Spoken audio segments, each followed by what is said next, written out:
I want to first just extend well wishes to everyone. We know this is a really tough time, and we hope that you're all staying healthy and taking care of yourselves.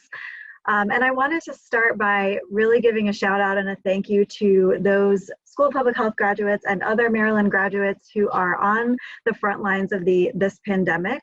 One thing that really drew me to the field of public health is the fact that so many people are called to public health because they're motivated by service, and this interesting time is no exception to that. We just really want to thank everyone again for being here. The reason that we decided to hold this event today, we're going to be hearing from experts in the field of emergency preparedness, occupational safety, and also community health.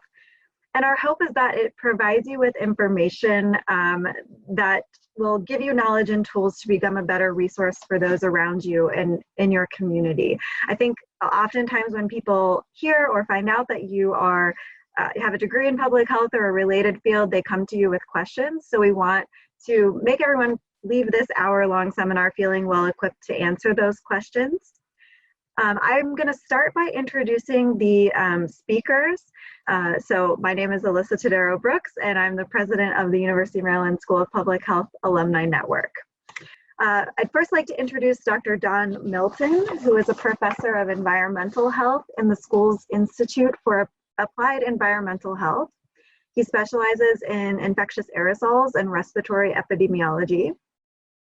And also with us today is Dr. Marian Moser Jones. She is a professor in the school's Department of Family Science. She's a social historian and an ethicist of public health. Her research is focused on how and why the American institutional sector has developed to provide for the health and survival needs of families, children, and other vulnerable populations. And lastly, we're very lucky to have with us our beloved dean, Dr. Boris Lishniak, who many of you know has formerly served as the acting United States Surgeon General. And during his 27-year tenure with the United States Public Health Service, he has led a command unit in Liberia during the Ebola outbreak in 2015. And his extensive history of service includes leadership roles during the responses to public health emergencies, such as 9/11, serving at Ground Zero, Hurricane Katrina, the H1N1 outbreak, and many other situations. So again, I will start off by inviting Dean Lishniak to share some of his experiences with us, and then we'll open it up to questions via the chat feature. What I would like to introduce or have him discuss with us today is advice for health professionals in addition to his own experience. And I'm really hoping that he's willing to share a little bit more about his happiness project, because I know morale might be low depending on where you are or what you're doing. So we are really honored to have him, and we look forward to his advice and a little dose of happiness today. So I'll open it up to Dean Lishniak. It's always atypical for us to now, meet in this fashion. Now, or I should say typical for us to meet in this fashion for what once used to be a very atypical ways of communicating, right? So I'll be honest with you, our world, as you all know, has become rather topsy-turvy over the whole issue of COVID-19. I do want in the next 10 minutes or so to give you a perspective, both from my previous experiences, but also a perspective to some extent from world history. So here's the optimist in me. I always tell our students that if you're not an optimist in public health, then you will burn out early. So my hope is that everybody who's on board, we now have 50 plus people who are listening to this, that you come in with an optimistic bent, that even in the midst of a COVID-19 pandemic, even in the midst of something so unique that we have never seen this before, that you realize that we also are very unique in terms of a placement of a pandemic like this in human history, but also at a place where we have had incredible advancements in science, in medicine, in understanding. So, you kind of look back at this, you kind of realize that, in our lifetime, most of us, we've had one other pandemic. Some who are older may have seen two other pandemics. Some have seen three But in essence, there's very few people who have seen 4 pandemics in their lifetime. And certainly one that is this serious. So we'd have to go back 100 years to 1918, 1919, what was termed the Spanish influenza, incorrectly termed that, to see a pandemic that has had such incredible repercussions on humankind. Up until now, we've had every other pandemic that we've recorded in modern history. And here I put in that definition to 20th and 21st centuries. It's always been influenza. So we have a point of reference that says, okay, pandemics do occur. Very pure definition of pandemic is what? It's an epidemic, an increase of disease beyond the normal background noise that now goes across international boundaries. WHO, I think, puts it under the qualifications of saying 2 different countries in 2 different regions of the world. Pandemics also are based upon 3 major parameters, right? One parameter is that this is always a unique virus, one that we've not seen before as humans, one that our immune system has not seen before, and one that makes us obviously quite vulnerable. So that's phase 1, or one component of having a pandemic is having a novel virus, as we call it. Second component is it needs to be spread from person to person, right? So this COVID-19 disease is caused by a virus called SARS-CoV-2, related to SARS virus, and it came from the animal population. But ultimately, it transitions enough, mutates perhaps, changes in its subtypes to be able to spread person from person. And the third component of a pandemic includes the idea that this is a serious illness, right? That it does cause morbidity and mortality. And that's what we've been trying for. You've heard from Alyssa that I've had 27 years of public health crisis experiences. And I'll limit this to what we all have seen, and I've seen from a certain angle in the 21st century, right? 9/11, a terrorist event, followed by a bioterrorist event of anthrax. That was kind of a 1-2 whammy in 2001. Then we had a natural disaster that really sort of disturbed us both regionally and as a nation, and that was Hurricane Katrina. Then we had the pandemic H1N1, the swine flu of 2009. And when you look at those experiences in my own lifetime, each came with its certain amount of trepidation, a certain amount of fear, a certain amount of anxiety. But in essence, everything honestly pales in comparison to what we've seen today with COVID-19. I take those life experiences and I realize that what I've learned from my past crises do apply in this case. But each and every day I'm hit with brand new challenges that I have to readjust kind of the way I do things and the approach that I do things. I mean, let's face it, even what we as public health people are experiencing each and every day, right? It's Zoom meeting after Zoom meeting for me. It's the whole idea of trying to run a school of public health with my excellent team, my co-leaders on this team, doing it from a distance. It's dealing with students who are also changed in their approaches, right? In terms of educational methodology, now all done through the computer, in terms of not having the social structures around them. So as we hit new territories, we have to realize this is unique. Our hope is this is once in a lifetime type of public health crisis. Of course, that comes with its uncertainty, because at some point when all this is solved, we enter a phase which is preparation for the next crisis. And it's unpredictable when that next crisis will be, right? We had H1N1 2009, now 11 years ago. We've had in the 21st century 2 other coronaviruses that were serious, but never became pandemics. That includes SARS and MERS, right? It perturbed us and yet was oddly quite confined. Now, I always put this into perspective, saying that for all the noise SARS made worldwide, right, it affected several thousand people, and mortality was 9.5%. So it was a killer. But ultimately, in the United States as a nation, we had 8 cases of SARS. When you look at MERS, more of a killer, 35% of people who had MERS died from the disease. Again, several thousand in about 28 countries across the world, and we only had 2 cases in the United States.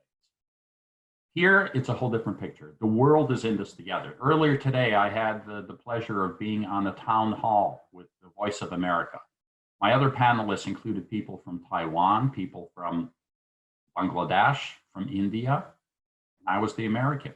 And here we're sharing ideas of the importance of the lessons learned already 4.5 months in. Remember that we didn't know anything about COVID-19 until about 4 months ago. December 31st, 2019 is when the WHO office in China was informed of a series of cases of pneumonia with unknown etiology. Within a week, a brand new virus was found. Within a week after that, the whole RNA sequence of that virus was published. Right? That's the optimism of science, and that we move quickly on this. And we're 4 months in, and yes, there's been a lot of screw ups along the way.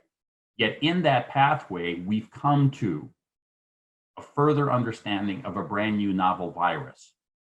It brings with it a sense for science of humility as well, which is, we're not using 21st century techniques right now to fight this virus.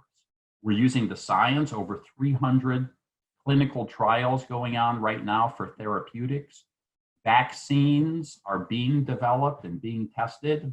You heard from Oxford, England yesterday, some really good news of a vaccine that has a potential. And yet all that is unfolding. What we're using are techniques that we in fact used 100 years ago. The concept of physical distancing from each other. Right? That's a technique from 100 years ago, where science didn't even have the tools, they didn't even have a microscope powerful enough to actually see the virus. 100 years ago, we had no idea that it was in fact influenza that caused it. There were all sorts of theories of the cause of that disease. So the optimism in me says we've advanced a whole lot in these 100+ years. We're better than we've ever been, but we still have that humility that until we get this thing figured out, we resort to the idea of saying hands need to be washed. They need to stay away from your face, right? That we can disinfect surfaces, that we start using masks, a cultural shift for our own nation to include masks as part of the armamentarium for the general public, that we can look at our own health and wellness as a key component of this, right? Curveball thrown at us with COVID-19. A bunch of people are probably carrying and transmitting this virus without symptoms, 25 to 50%. That's brand new information in the last several weeks that sort of has evolved in this short pathway. So the big picture of this is we're in the midst of something, and yet, despite the idea that this is incredible consequences for us as individuals, there are people, and that's a key component we need to acknowledge, that we may know people who have been ill with this. We have known people who have died of this, right? The reality is we have to have our compassion for our fellow people, right, who have been affected by this. There's also incredible repercussions that we have to have our feelings exposed for, right, of people who are suffering in other ways, economic suffering, right, the repercussions of something like this. So as public health people, we look at the physical, we look at the mental health, the crisis situation, the sense of anxiety that exists out there, and we look at the social well-being, right, the three components of the WHO definition of health. So where are we at right now? We've been through a lot. We keep learning, a bunch of screw-ups in this pathway, and some good things happening in this pathway. The resilience of our world community to this, right? Nobody likes this idea of physical distancing, of the requirements or recommendations of staying at home, of being separated, yet we overall as a people are doing pretty well with that, right? People understand the importance of health and wellness, and that's a lesson learned in all this. Right, from my past experience as a leader, right, it's the sense is how do you keep a team focused? And that's what we've been emphasizing at the School of Public Health is despite the difficulties of working from afar, despite the idea that we aren't necessarily seeing each other on a daily basis, we still have to focus on our mission, to do more with less, to be perhaps busier than ever, but to focus on what's the mission ahead of us. And that's all, obviously not only for the good of public health, we're intertwined with so many activities at the state and local health department levels. We're out there speaking with the press. Yes, that's part of this, is making sure correct information is getting out there. right? That we are bold enough to step out in front of microphones or in front of TV cameras to say, here's what I think, here's my knowledge base, here's how I want to represent the University of Maryland School of Public Health. In the midst of that, realize that everybody's life has changed. And I'll focus even on my own family unit here, right? I have 2 daughters, one who's a junior in college, who's been home since spring break. And I see her every day readjust to the new educational system. It ain't going that well overall. This is difficult for a student, and our students fall into that same realm of having to readjust, right? My other daughter was doing a research year over at the NIH. That's been truncated, right? Yet we're spending time together. Everybody's doing their own job. My wife usually works from home, and so her life is disrupted because now she has others around. But in essence, in the midst of this crisis, we've also focused on us as a family unit. The idea of us taking walks together, playing games together, of doing things together, right? Nobody wanted necessarily or chose this pathway. But how do we as individuals do as best as we can under the circumstances to readjust to this, to try to make the most of this opportunity, to try to figure out a perspective of where we should be going? And that's a good segue into what we've been trying to emphasize, although now it's somewhat in a disjointed fashion, of our happiness and wellness initiative at the school, right? The concept there was ultimately, and I explained to our MPH students early on in this process, was that I can't create Disneyland at the School of Public Health for you. What I can do is I can have you focus on the idea that we, to a large extent, control our own emotions. And during a school year for a student, certainly the stressors, the anxiety, the sometimes overwhelming workloads can take a toll. But how do we process that information and turn that into a positive? For those of you out there, check up on our website, right? The idea of the WellTERP program, of the Some Good News component. We're doing our SPH Live Wednesdays. It's a broadcast run by one of our students, Kelly Sherman. And in essence, the concept here is almost a talk show, right? For students, for alums, for others, Facebook Live, noon on Wednesdays, where we talk through some of these issues. The importance I mentioned earlier of physical fitness, of getting out, walking, running, right? Following the rules, yes, wear a mask where necessary, stay away from others. But the idea that nature plays a role, right? In terms of us cleaning our minds, breaking away for us, especially in the world of public health, from constant news cycles or overwhelming ourselves with work, taking those breaks to listen to music, read a good book, watching a movie, playing a game, right? These are important components of all this. And that's a component of what we're trying to instill in our happiness and wellness initiative at the School of Public Health. Finally, before I pass on sort of the microphone to the other 2 faculty people, to Marian and to Don, to discuss their perspectives, I do want to refocus on this idea of lessons learned. And lessons learned, I think a key component in these last few months has been one of humility, right? That we in the world of science, medical science, public health science, have to be humble, that something like this can't come on so quickly, that it can perturb the world, that we not give up, but that we be filled with the humility, with the ideas that we don't know everything.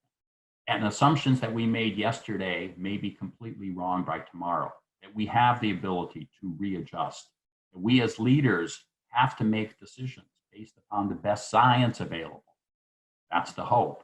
And that ultimately we be humble enough to say when we're wrong. That's a key component of what we want people to think about in the midst of their public health work and all this. So that's kind of my overview, my past experiences. No one's ever been here before of any of us. We learn from each other, and I thank the Alumni Network for putting together this forum for us to now have quickly a discussion and a back and forth on what we're all learning about ourselves, about our public health work, and where we need to be. Thanks, Alyssa. Sure. So, Dr. Dean Lishniak, I'm going to actually start with a question for you, not to put you on the spot, but I've been informed that Dr. Milton did have to step off for an emergency. But just hearing you talk, I wonder what strategies that you've observed or implemented in terms of effective leadership in the age of social distancing. Like you mentioned, we're spending a lot of time in front of our computers. Even, personal things are becoming virtual happy hours or what have you. So how do you recommend, from a professional standpoint, embodying leadership, like I said, in this age of social distancing? Yeah, it's kind of interesting, and part of it is how do we connect with others and make sure people are connected with us? And I think that's a key component of leadership. Very difficult to do, right? In the world of telecommunication like this. Mm-hmm. It's interesting that there was, and was circulated among some of our leadership, National Geographic Online had a great story a few days ago talking about the issue of Zoom overload, and that some people actually feel more of a comfort of not being on Zoom but getting back on the telephone and having those connections where you aren't quite on the visual spectrum but with something that we're more sort of familiar with. I think the key feature for us, and I'll just provide examples from the School of Public Health, we're no longer around each other to curbside. Right, the idea of us, we have our suite of, our leadership team, and it's really easy to sort of truncate issues, truncate problems with people just stopping by, saying, "Hey, listen, I'm working on this. Can you give me a hand?" Or, "Listen, I need some advice on this." Now we've sort of fallen to the world of formalizing everything. Right, we're now on Zoom schedules, and on Zoom you almost have to bear all to everybody. Right, I'm still holding my one-on-ones with people who report to me. I think that's a key feature, that we have that connection. And oddly, most of those one-on-ones are not through Zoom. Most of those one-on-ones are, in essence, the old-fashioned telephone concept, right? We also have instilled at the School of Public Health an incident command structure. And the idea here is that we do take sort of the formal system of what our leaders already do at the school and put it under the aspects of an incident command structure. So I have meetings with my incident command system. We've sort of changed things around a little bit, that different sections respond to different people. And we have then a penetration, right, from leadership into all levels of the school. And my hope is that we are getting to everybody, that there's nobody out there right now from faculty or staff who feels disconnected. Right? That's the goal. I can't connect necessarily with everybody, but I want to make sure that through an incident command structure that everybody is being listened to, that they're being heard, and they're being connected with. And it could be simple things, smaller team meetings saying, "Hey, is everybody okay? Are you first and foremost safe and healthy right now? 2, how's the mental health, right, aspect of this? Are you doing okay? 3rd, are you overloaded with work, or do you not have enough work, right? The idea is that all of us want to keep busy in the midst of all this. So I think, Alyssa, the whole idea of leadership from a distance is difficult to attain because we're not there in person, but it's still doable. It takes a whole lot more work, though. Great. So I have one additional question, and then I'm going to shift gears a little bit. So Dr. Moser-Jones, you'll be on deck. But this was supposed to be for Dr. Milton. So no pressure, Dean Lishniak, just pull out any knowledge. We've been reading a lot of stories about how healthcare workers who are on the front lines are coming home, self-isolating, perhaps sleeping in separate quarters than others who they may live with. For those of us who are on the front lines, what are the guidelines for protecting yourself and really your family members at home? Well, once again, the guidelines are, especially for high-risk situations, if people are out there being exposed to others who have the illness, then having this sense of being aware, even in the home setting, of the 6-foot rule and all the other non-pharmaceutical interventions, right? Keeping your hands clean, making sure you're staying away from others, perhaps even wearing masks when you're near each other, unfortunately applies then perhaps in the household setting. We'd all feel more comfortable making sure we aren't spreading a potential disease to our family members. At the same time, and there's been a big push sort of saying that, perhaps using that word social distancing isn't exactly the term that we really mean. Everybody has taken it for granted. That's the term we use. We've heard lexicon shift going on where people are calling it physical distancing because that's what it is. The key feature for all of us is one can still be social in the midst of physical distancing. And I think that's a key feature, And no matter what position that the people who are on this webinar today are in, but if they're in direct patient healthcare, right? If they are out there on the front lines of testing, if they are out there being exposed, yes, be careful in the home setting, but make sure that you still are having that social interaction. That can be done 6 feet or more, talking with people, right? Watching movies together, having discussions, listening to music together. It's important that none of us feel alone in the midst of all this, right? So physical distancing does not equal to social distancing. Got it. That's a really important distinction to make. My next question is for Dr. Moser-Jones specifically. Dr. Moser-Jones, you've done a lot of work, looking at pandemics historically. So can you tell us a little bit about, from a historical standpoint, how does COVID-19 compare to previous outbreaks? And what are we learning along the way that can help us protect ourselves as first responders? Sure. Thanks, Alyssa. So I like to say, taking the real long view, compared to the Black Death, this is no big deal, right? But that's my dark historian joke. And as an optimist, public health optimist, I also say, the Black Death killed off 30 to 60% of the population of Europe. But what happened in Europe half century later? The Renaissance, right? So, it didn't lead Europe into the Dark Ages. In fact, it got rid of the feudal system. So, but of course, we're not there. No one would have liked to live through that. I think, of course, as Boris said, the real precedent that people are looking at is the 1918-19 influenza pandemic, which interestingly really didn't peter out until 1920.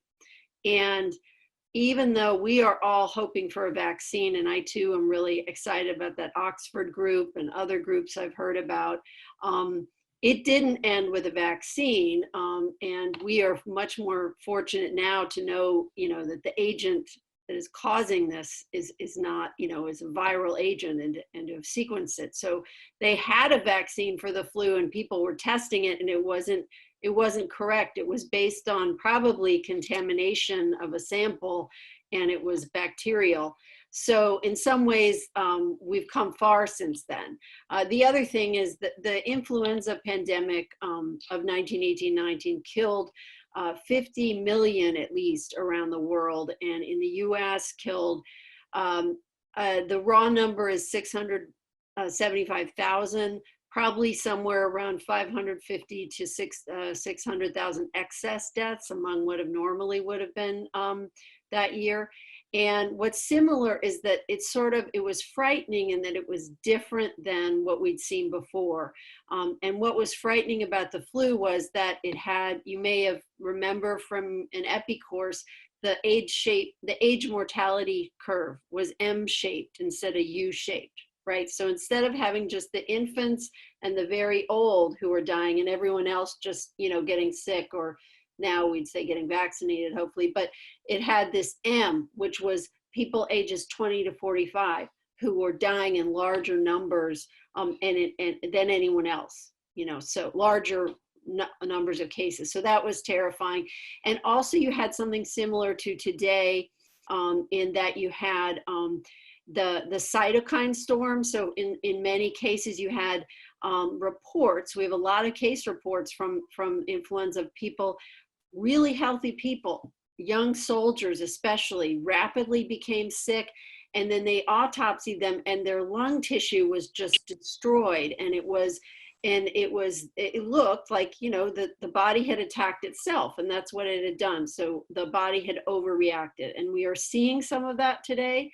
I have to say, fortunately, we're not seeing, the largest group isn't the group 20 to 45, but we are seeing, cases where you may have read about the recent paper where there are younger people who have no comorbidities, who are coming in with strokes, or coming in with, in some cases, COVID-19 in severe cases, and they're not sure why. So I think that's a similarity.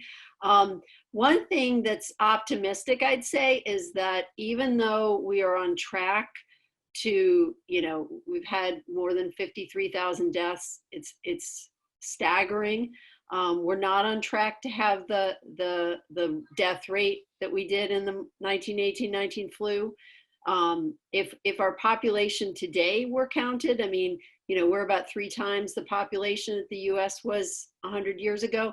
That would have been about, 1.5 million excess deaths. And we're not, I think it seems like social distancing and other measures are starting to flatten the curve. Now that said, a lesson from the flu, and I'm going to raise my finger like a school teacher and say a lesson from the flu is that the cities where they did social distancing or something similar, shutting down public events and keeping people in their homes, the longest, the most sustained, and longest interventions, kept the schools closed, kept the bowling alleys and the theaters closed, and, had the saloons limit their hours or just do drive up or even close, churches and synagogues closed. Those cities had the lowest mortality rates overall.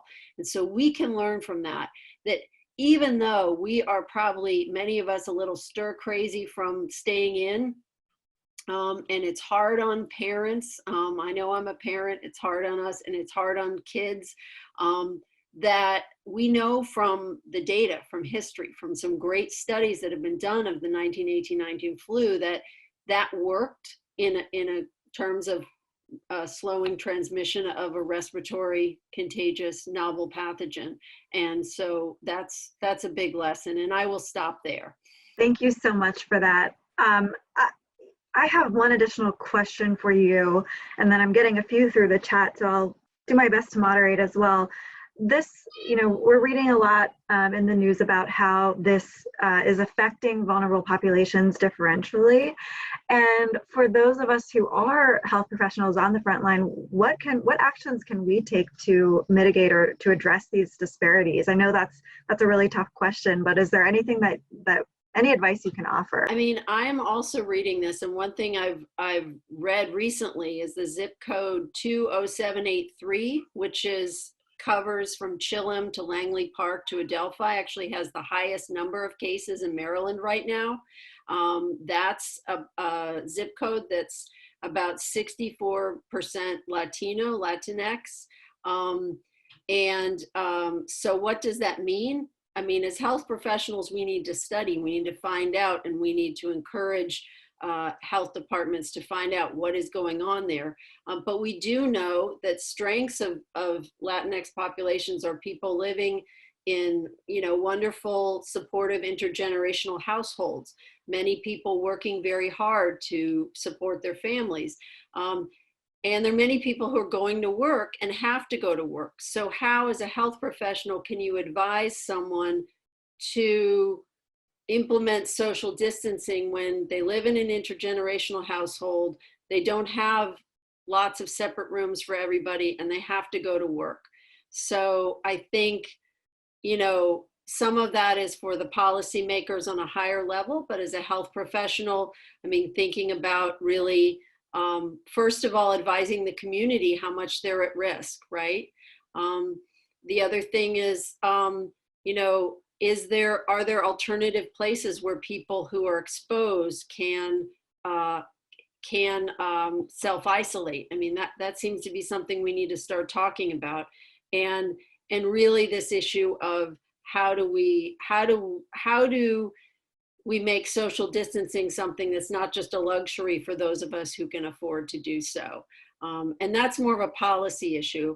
And then as a health professional, always just continuing to support that, that communication, that we need to keep doing this, that, make sure that everyone, not just, the folks of us who are reading, the Washington Post and the Baltimore Sun, but other folks who don't have access to that information, can get the message that we need to keep, wearing masks, wearing gloves, avoiding contact with people who are sick.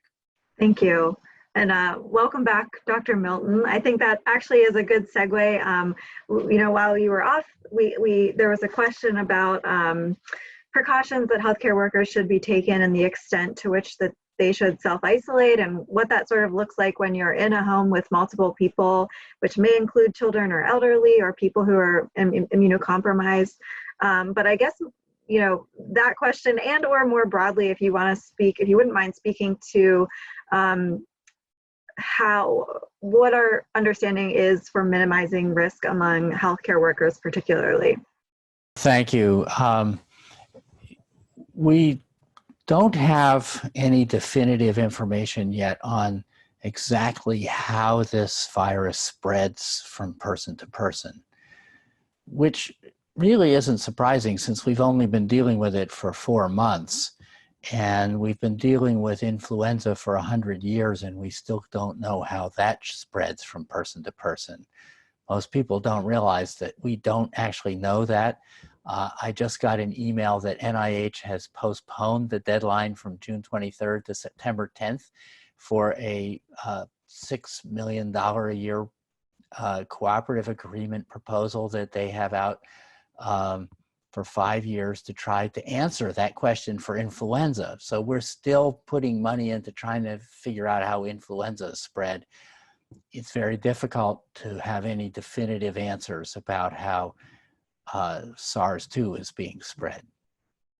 That said, there's increasing evidence that it's a very opportunistic virus and it takes every opportunity to jump from one person to the other. So it can contaminate surfaces, it can be present in large droplets, and we now also have seen papers coming out showing that it's present in the air. And even in the air in the hallway outside of a high-level containment room at the University of Nebraska Medical Center, where they were treating Ebola patients a few years ago.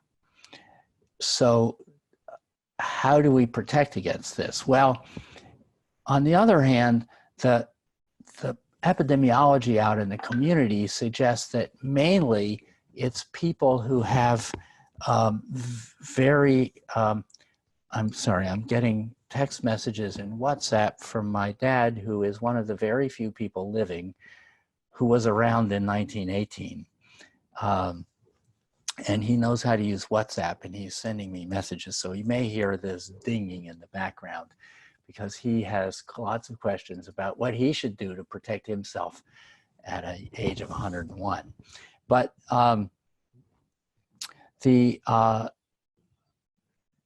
virus appears that transmission is mostly happening indoors, not outdoors.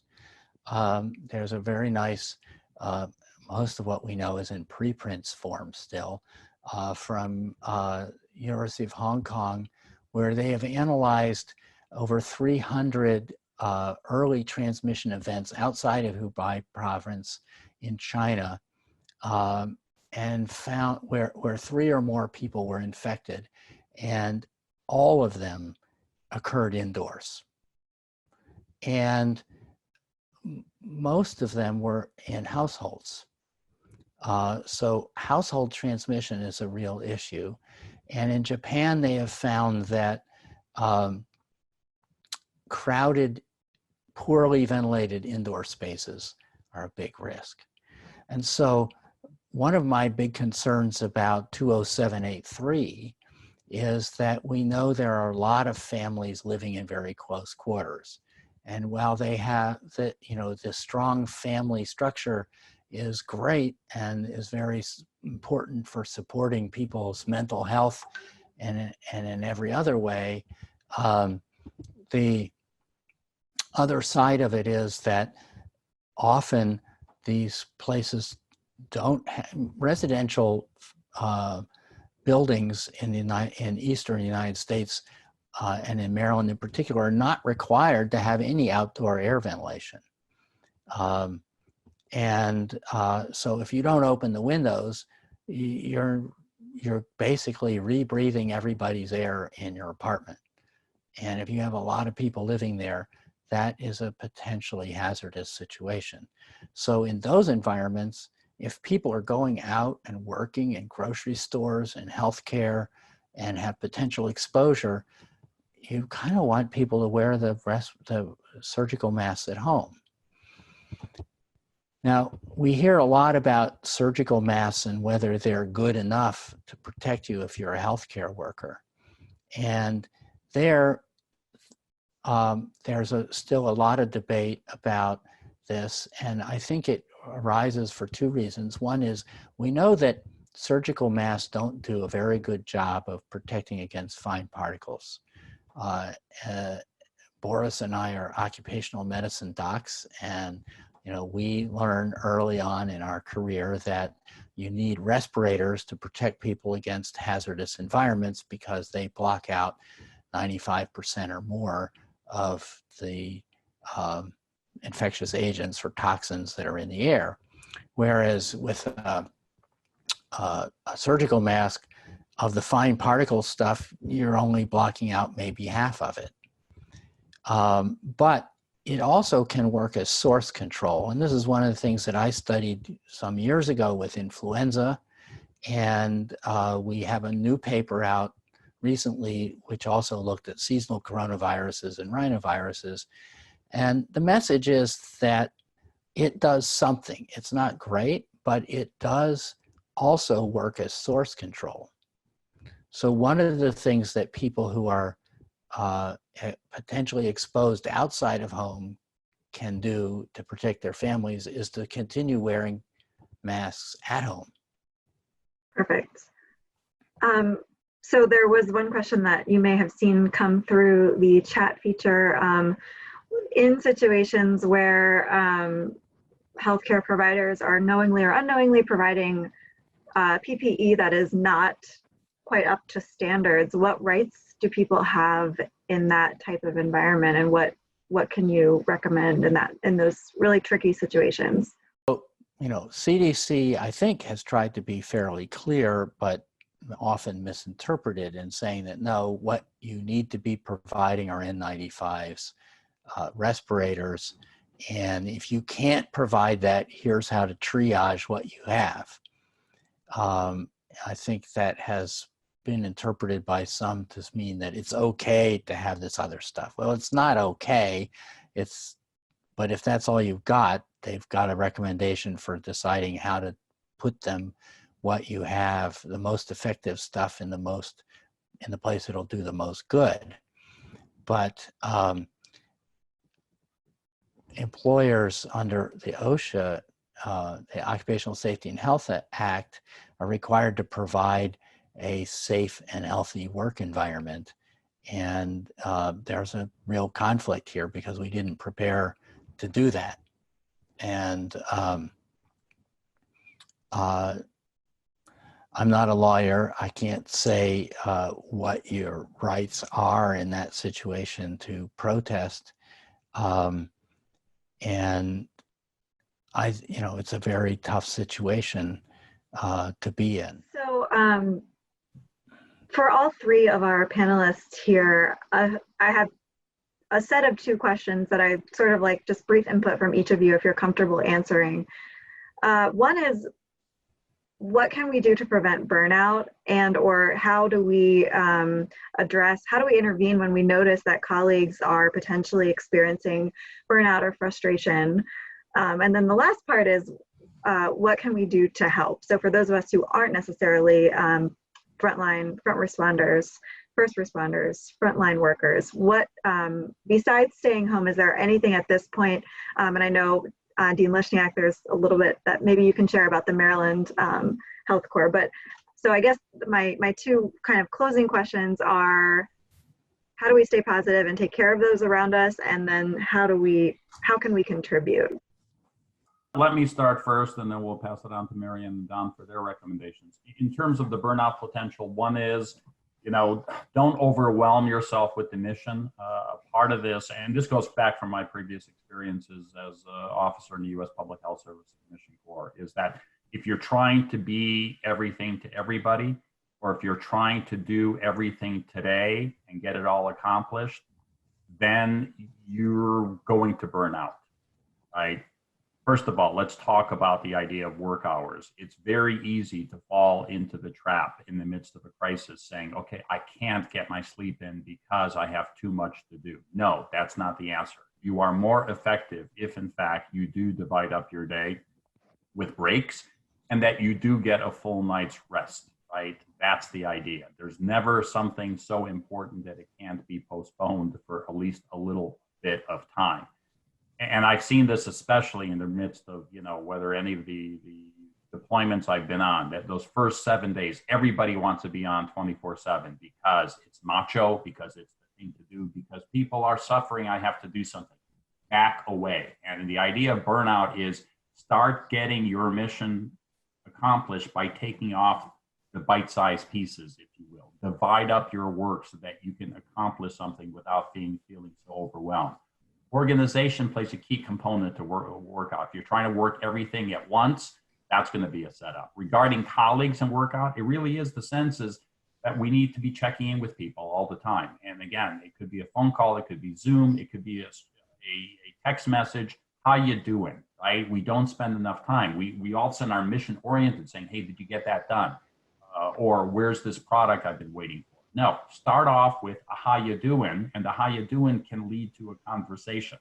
Be sincere in that approach. In terms of us and our activities, if you want to do more, I've been touting, and the school has been involved with, the Maryland Medical Reserve Corps, MRC. Look it up on Google. You can sign up, you take some training sessions, and at least you end up on a list where potentially you would be called. Most recently, we've had many of our students already being assigned to, for example, contact tracing within the MRC. And that's going to be a key component of the next phase of this pandemic, is we have to get better at testing, tracing, treating, and isolating. And I say that in triplicate because they're all really critical and important. And we have a potential role as volunteers within the network, such as the Maryland Medical Reserve Corps. MRC units are scattered throughout the United States. So part of this is find out what's going on locally if you're calling in from afar. Yeah, I have a couple of things to add. I want to emphasize to the audience, people who are frontline healthcare providers, this is more actually, well, it's two things. It's from my historical experience. I've studied nurses and doctors in war hospitals and in the flu, and across 100 years. And they realize at some point you can't save everyone. And it's something that struck me recently. I have a young friend who's gotten a lot of press. Her name's Caitlin Butler, and she's a chaplain at Mount Sinai. You may have seen an interview with her because she's been on CNN and the New Yorker and all that. And she said something about how some of the nurses and doctors feel like they're religious, and they say, am I going to hell because I didn't save someone? And, they're feeling like they're failed. And that really struck me, that this idea that, somehow when people are passing away from this, this new pandemic, that somehow it represents a failure of medical care. And in fact, again, the reality is that I think because people in this generation haven't had to deal with this, they experience it as a failure. And 100 years ago, the nurses, maybe because a lot of them had already been through the war, didn't see it as much that way. Some of the doctors really felt like this was a failure and they didn't want to talk about it. But the fact is, the fact that there are people who are being, the fact that there are some victories is actually something to be celebrated. And again, I'm not saying from my own experience, but from what I've, the people I study, the heroic people I study, skilled nursing care. Alfred Crosby, who's a really famous historian of this, said, that was the miracle drug of 1918. And so skilled nursing and medical care, that can be the miracle drug until we get the real miracle drugs. And that all you do for patients and for coworkers and for others, every effort you make is a victory, even if it's hard to see it that way. So I think we need to start to reverse the psychology about, feeling like we're failing. In fact, the fact that we have doctors and nurses and others showing up every day to fight this is a success. I think we have to be worried about something I've recently encountered discussions of called moral injury. I don't know if you talked about that earlier, but people can come away with this feeling that not only of failure, but that they've done something bad and that they are responsible for what happened. And I'm thinking also about the earlier question about respiratory protection for healthcare workers, and that everybody is worried that, well, in these situations of scarcity, if you got your hands on a good mask and yet someone of your coworkers didn't and they contracted and died, you can end up with a moral injury, a feeling, I should have let them have it. They were more vulnerable than I. And so this kind of moral injury, I was introduced to this idea earlier, just last week, by a chaplain who is advising soldiers who are being deployed to help out with emergency response in New York City. And we are in a terrible situation, and so we need to care for each other and help us speak about these things. And I think that in these situations where there is a scarcity of the tools that we need to do our jobs well, we need to be reaching out and talking to each other and holding each other, and in that way we can heal from these things that are happening. Thank you for that. I'm going to flip the script here and I will give Dean Lishniak the last word. But before that, I just want to reiterate our gratitude for everyone who participated today, panelists and attendees. I know, like I mentioned earlier, that so many of you are really doing your part to prevent the spread, but also to protect really vulnerable populations. The School of Public Health mission is fearlessly promoting health for all. And I mean, talk about just truly embodying that in times of need. I really like the term public health optimists, and I hope that everyone listening today got a little bit out of that and can carry that with you. And just quickly, this was again put on by the School of Public Health Alumni Network. There's more coming in terms of virtual events. Of course, we wish that we could see everyone in person, but we won't do so until it's safe. We're planning watch parties, we're planning gratitude workshops, all virtual, potentially even a public health 40 under 40 award nomination process and virtual celebration. And finally, if you are interested in contributing to programming like this, we are still accepting nominations for our executive board through April 30th, which is right around the corner. So please don't hesitate to reach out if you have questions about that. But I just wish everyone safety and health, and we'll hope to see you soon. So Dean Lishniak, if you'd like to just close us out. Okay. Thank you, Alyssa, and thank you to Marian and Don for being part of this, and Alyssa for you and your team putting this together, along with Jennifer and Fabian and others who played a key role in this. So this is really important for us to have this connectivity. This is part of our social interactions for the day. So thank you to all for making my day special. But also, again, a time for us to reflect on where we're at right now, where we want to be, and how are we going to get there. And no matter what role you play, right, whether you're an alum of our school, whether you're a student, whether you're an outside guest coming in, we all have roles. Determine what your role is and do it well. Finally, as the Dean of the School of Public Health, this is now 3.5 years or 3+ years that I've been into this, we have challenges ahead.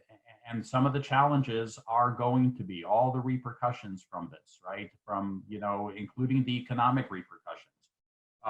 Be part of our team, right? And I'm not here saying write us a check. What I'm saying is be involved, right, in the School of Public Health. And this is specifically to our alums. We're trying to do our best under these circumstances. The school has shined right? With all our expertise, with getting the information out and with the volunteerism and with seeing our faculty, staff, and our students perform under the most difficult of circumstances right now. So be part of the team, be proud of the School of Public Health, be proud of your heritage within our school.